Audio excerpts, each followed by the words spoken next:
Hi there, is this better? Can you all hear me now?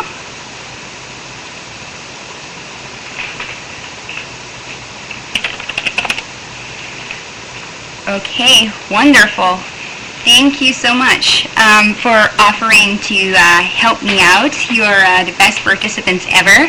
Sorry for this minor glitch in the sound system. I don't seem to know what happened, but I'll just start over again. So hello everyone. Thank you for tuning in. Thank you for your patience, and also thanks to Kimberly from College Week Life for making this international financial 8-week possible. So I work as an educational advisor and Fulbright program assistant for the Fulbright Commission in Belgium, and I'm going to give a quick overview of what we do here before digging into today's topic. So on the one hand, we're an Education USA Advising Center.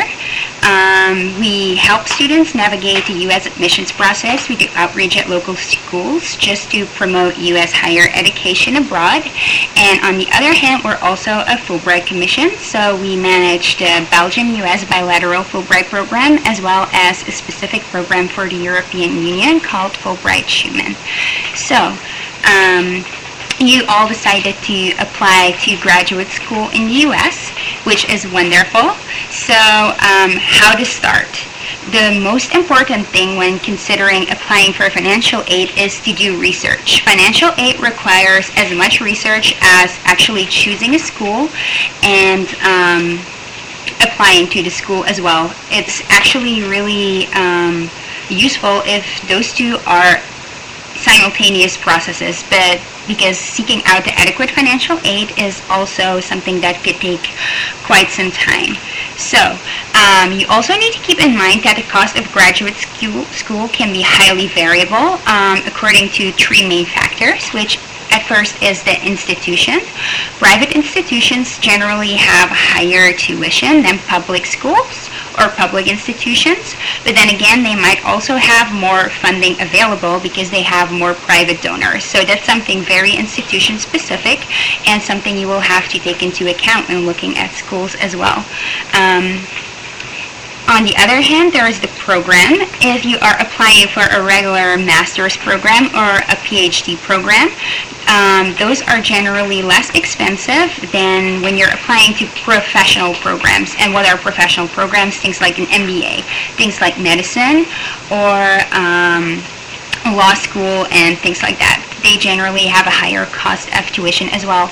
And definitely a factor that is often underestimated is location, because it's cheaper to live in the south or the Midwest of the U.S. than, say, in the Northeast or on the West Coast. And this is, of course, common sense, but it's important when looking at schools and at your finances. Urban areas are more expensive than rural areas as well. So there we go. And for the next slide, now that you have done adequate research about what your financial aid options are and what schools you want to go to, it's important to create a budget. And you should plan that ahead of time.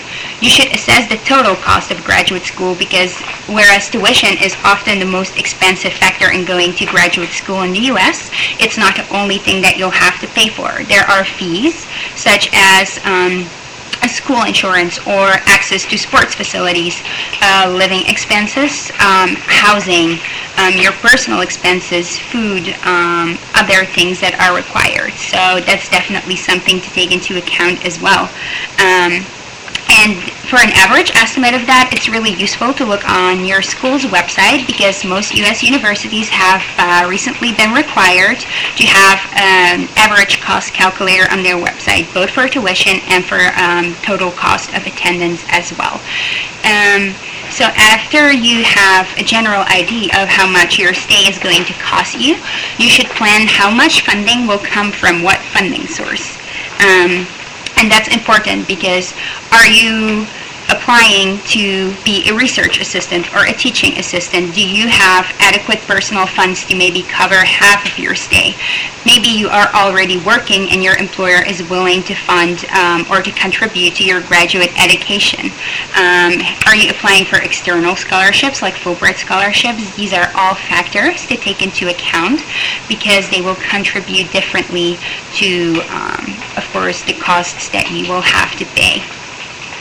Let's have a look now at a breakdown of the primary sources of funding for international graduate students of last year. So 50% of international graduate students have had to rely on personal or family funds. They may have received other funding, of course, but still their personal or family funds were their main source of funding. And in that sense, it's important that you see your graduate education in the U.S. as an investment in your future. Another 42% of international graduate students did receive financial aid from their U.S. college or university, mostly through scholarships or assistantships, which is teaching assistant, research assistant, and something I will talk about later. Then a smaller amount of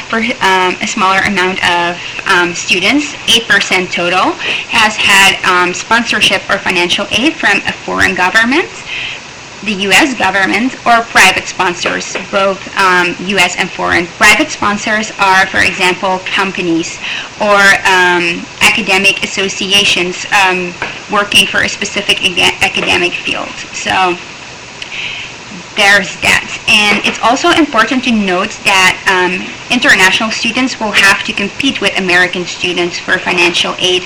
So it's highly competitive. So if there is any kind of funding that you think you will be able to secure in your home country, that would be highly recommendable.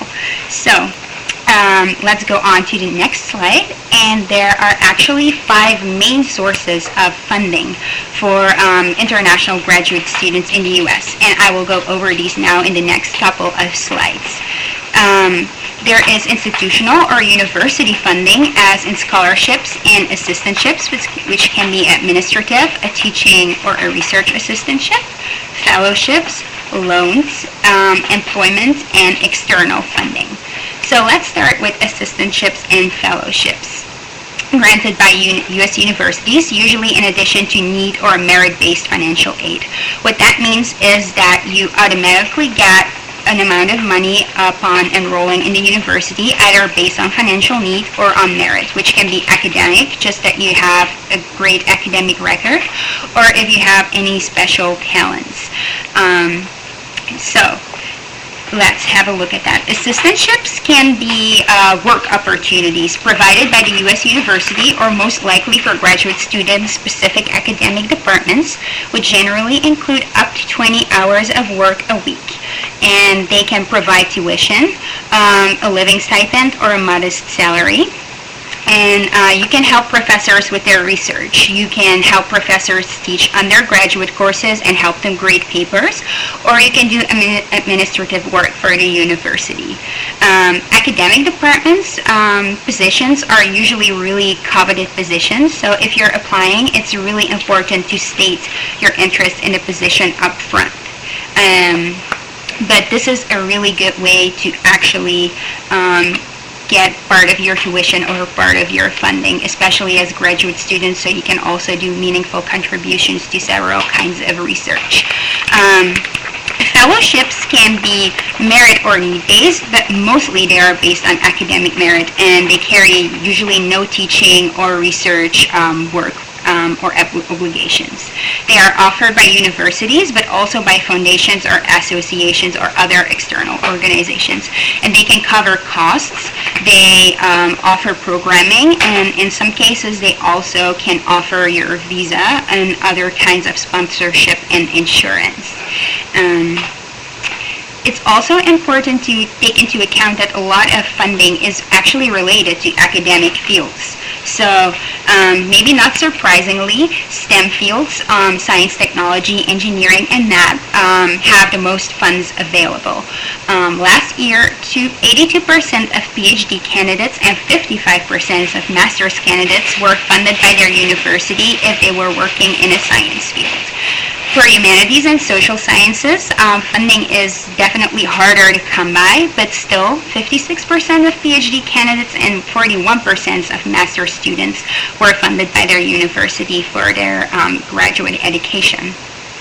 And like I said before, professional programs are more expensive, but sadly, they also have the least funding available. Most students doing professional programs such as business, health-related fields, or law actually have to take out loans or are funded through other external or private sources.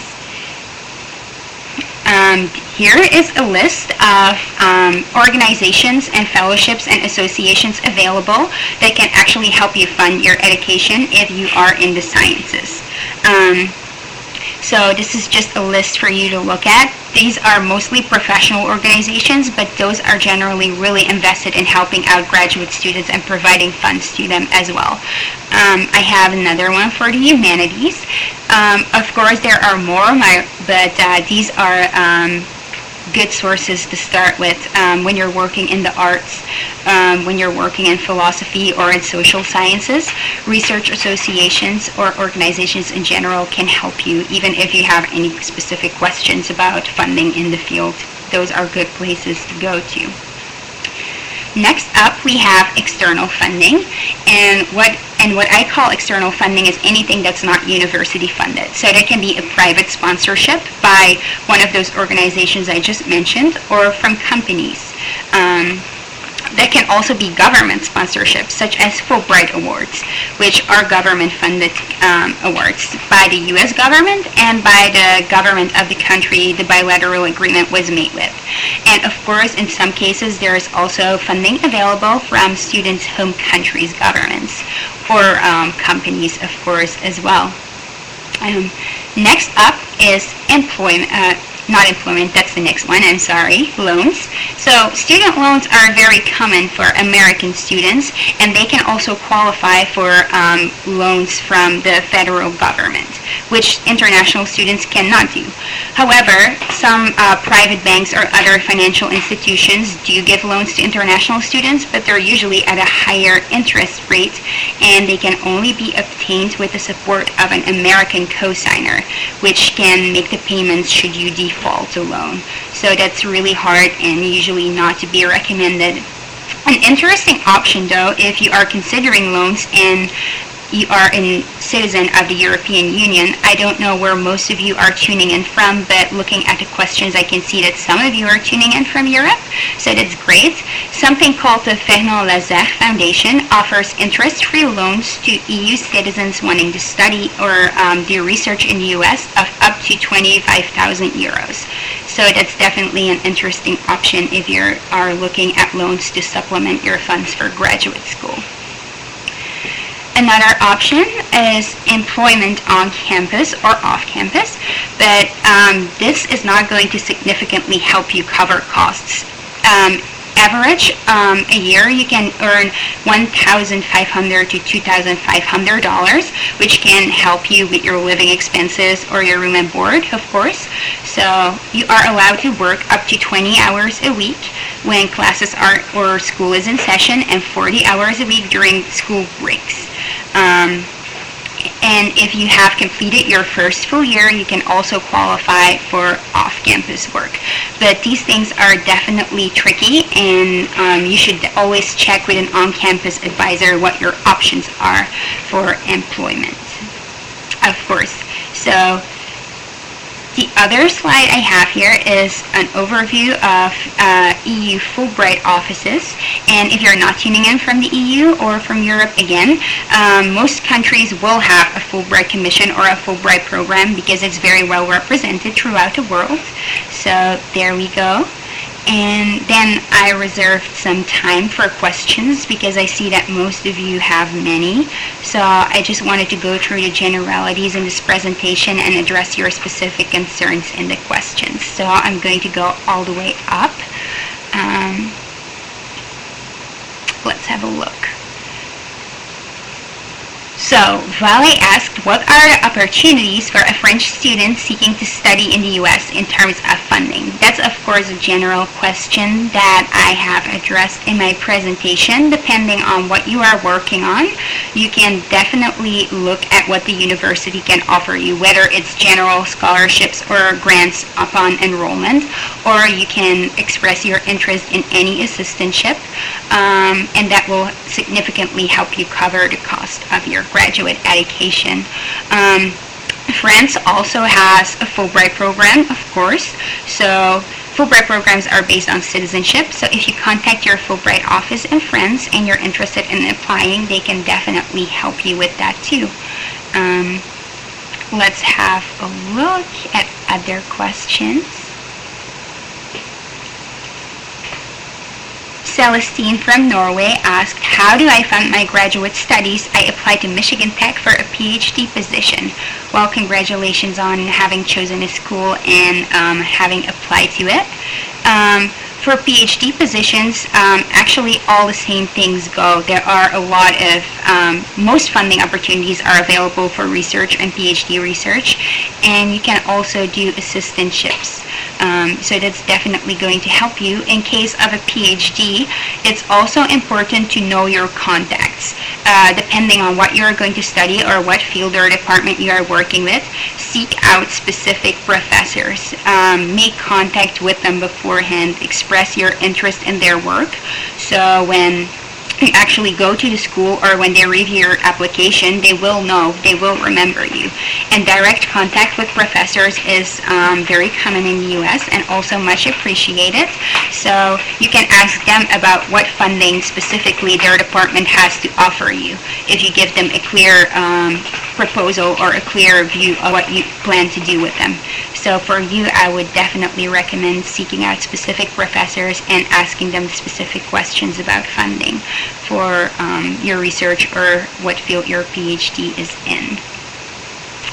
Let's see for other questions.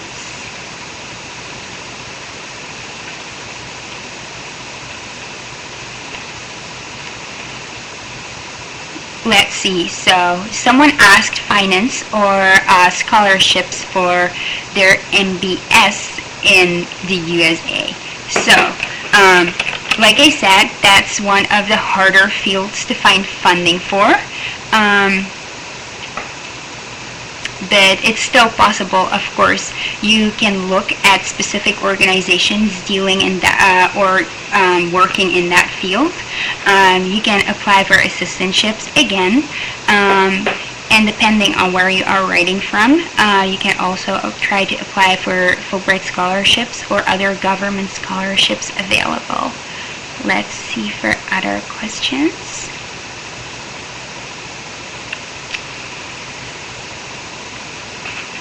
Tankar asked, I am a PhD applicant for U.S. universities for fall 2014. Could you please tell me how to apply to the Fulbright scholarships? Well, this is highly dependent on what country you are writing from. Because while most countries do have a Fulbright Commission, their deadlines are different. I can, of course, only speak for the Belgian Fulbright Commission on information about the application process and the application deadlines. But if your country has a Fulbright Commission, I am sure they can provide you with all the information you need for Fulbright scholarships in your country. Let's have a look. Ronald asks, how are scholarships given for PhD students?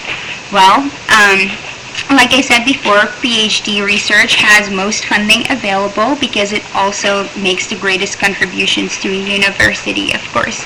So, again, try to contact professors in the schools you are looking at.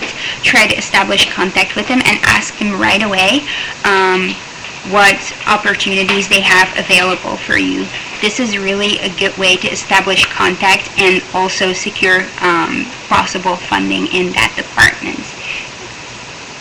Let's have a look at other questions here.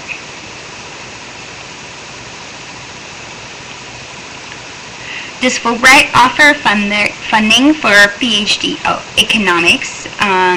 Well, yes, but also, again, depending on your country, because some scholarships have some restriction on fields, but most Fulbright scholarships definitely are actually not field-based. There might be specific scholarships for different fields, but general scholarships go to all kinds of fields, of course. And if it lasts 5 years, like you say, most Fulbright scholarships are for the duration of 1 year, and in some cases they can offer extension, but Fulbright funding for a full 5-year PhD won't work. I can say with a lot of certainty in most cases. So you will have to look at supplemental forms of funding. Like I said, again, contact schools and professors and state your